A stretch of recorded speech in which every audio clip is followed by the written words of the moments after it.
ഈശോ മിശിഹായ്ക്ക് സ്തുതിയായിരിക്കട്ടെ. സമാധാനവും സൗഭാഗ്യവും. ദേവദാസൻ പുത്തൻപറമ്പിൽ തൊമ്മച്ചന്റെ വ്യക്തിജീവിതം പ്രതികൂലങ്ങളുടെയും പ്രതിസന്ധികളുടെയും കാറും കോളും കൊടുങ്കാറ്റും നിറഞ്ഞതായിരുന്നു. ഉത്തമ ഫ്രാൻസിസ്കൻ ചൈതന്യവും ക്രിസ്തീയതയ്ക്കു ചേർന്ന നിലപാടുകളും വഴി തന്റെ ആത്മീയ യാത്രയെ അപകടങ്ങളിൽ നിന്നും വീഴ്ചകളിൽ നിന്നും തൊമ്മച്ചൻ കാത്തുരക്ഷിച്ചു. പ്രാർത്ഥനയിലൂടെ തൊമ്മച്ചന് എത്തിപ്പിടിക്കാനാവാത്തതായി ഒന്നും തന്നെ ഉണ്ടായിരുന്നില്ല. തികച്ചും ഇടുങ്ങിയ വഴികളിലൂടെയായിരുന്നു തൊമ്മച്ചന്റെ സഞ്ചാരം. വിശാലതയുടെ വെറുത്തുപേക്ഷിക്കലായിരുന്നു തൊമ്മച്ചന്റെ ആത്മീയത.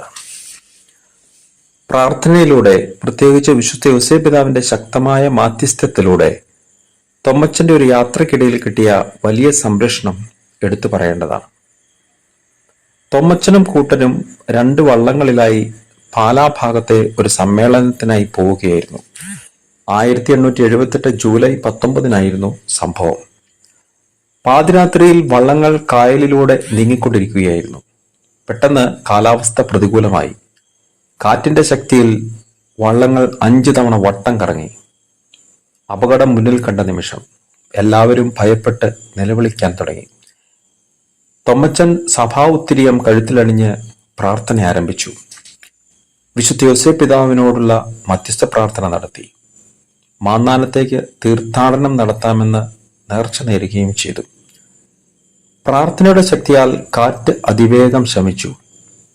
വള്ളങ്ങൾ വട്ടം കറങ്ങിയതിനാൽ അവർക്ക് ദിക്കറിയാൻ വയ്യാതെ വന്നു. പെട്ടെന്ന് ആകാശം തെളിഞ്ഞു.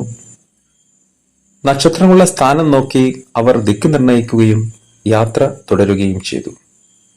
വെളുപ്പിന് സുരക്ഷിതരായി പാലായിൽ എത്തി.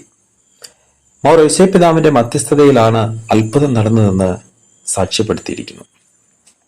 പ്രിയപ്പെട്ടവരെ, വിശുദ്ധരുടെ, പ്രത്യേകിച്ച് ഈശോയുടെ വളർത്തുപിതാവായ യോസേപ്പിതാവിന്റെ പ്രത്യേക മാധ്യസ്ഥ്യം തൊമ്മച്ചന്റെ നാമകരണ നടപടികളും ദ്രുതഗതിയിലാകാൻ വേണ്ടി നമുക്ക് യാചിക്കാം.